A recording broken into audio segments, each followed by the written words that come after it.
video. Ayan, tayo ay mayroong sitaw, sibuyas at bawang. Syempre may prutas na kasama yan. Ayan o. Seedless, orange at saka itong piras. O, ihalo natin dito sa sitaw. Char, pwede ba yun? Ayan. Syempre magluluto tayo nitong sitaw. Ano kayo masarap na luto dito? Ayan o. Kaya abangan ninyo guys. Ano kayo masarap na luto talaga dito. Bibili muna ako ng pwedeng ihalo. Siguro pwede na dito ang hawot. Ay, nako. Walang maisip na content. Sakit sa ulo ng pagiging isang content creator. At iyan na nga po, inumpisahan ko ng gayatin ang aking nabiling kaunting karne.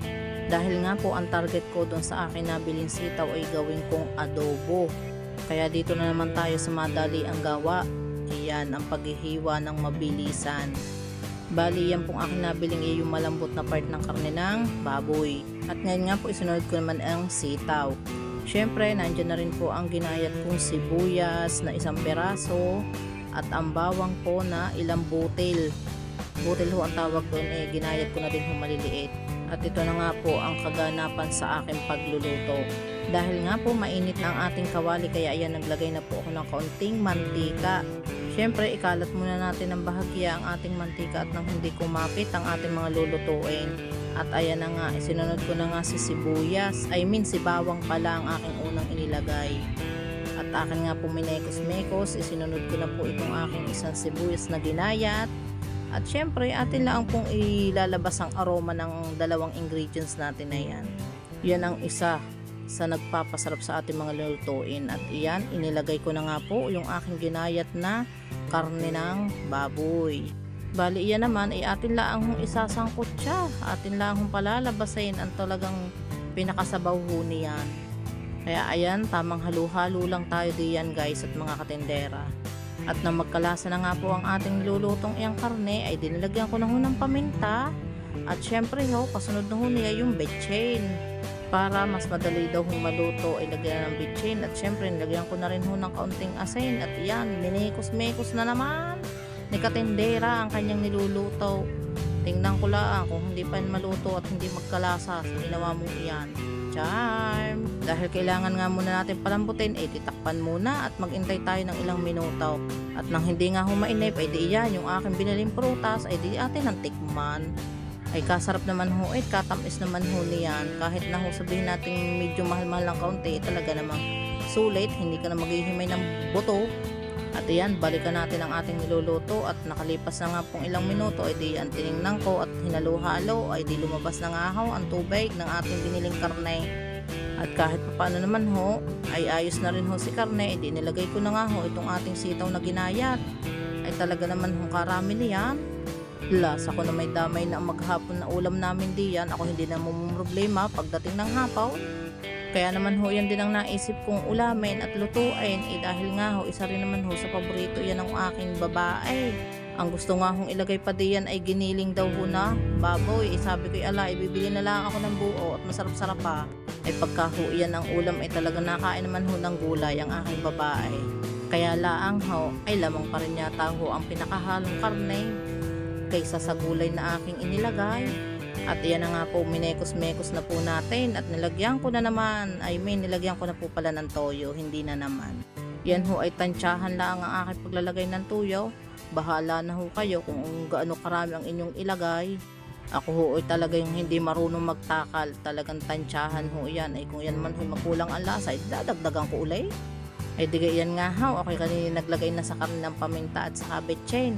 Ngayon ho, dahil may kasama ng sitaw, ay di ako hinagdagdag ho uli ng paminta at betchin. At na magkalasa naman ho ang ating sitaw.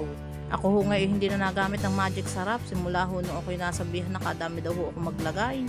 At hindi ho mawawala diyan pagka adobo ay ang oyster sauce. Talagang kahit ho 2 sachet lang ako'y naglalagay.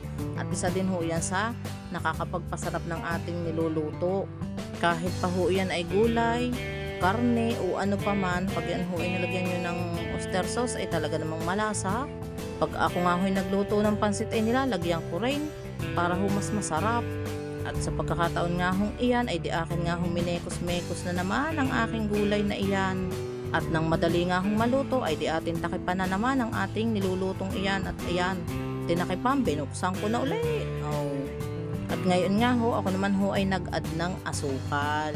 Para naman ho, medyo may tamis ang ating adobong sitaw. Parang hindi ho masarap sa akin pagka wala hong lagay na kaunting asukal eh.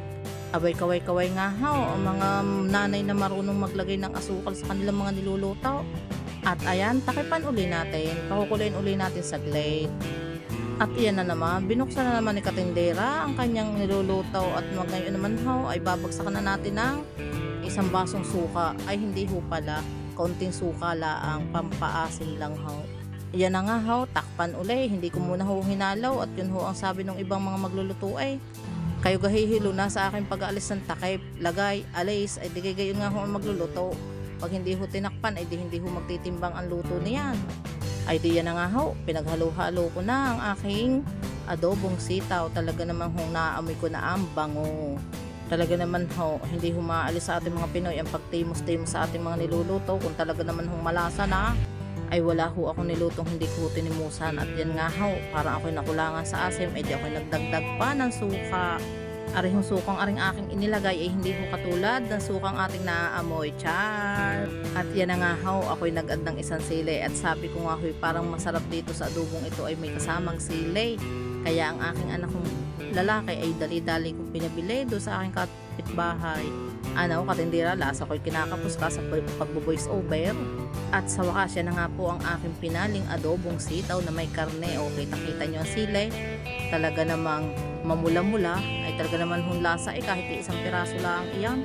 Dahil nga ho, ayos na at luto na ay di iyan. Ang pinalay, kumain na ho si Katindera. At talagang nakasakul pa. Thank you Lord sa blessing. At yun lang for today's video. Maraming salamat po sa inyong mga suporta at panonood sa aking mga video. Siyempre, sabi nila, engagement is the key. Tama nga po yun. At yun lang. Bye-bye. God bless.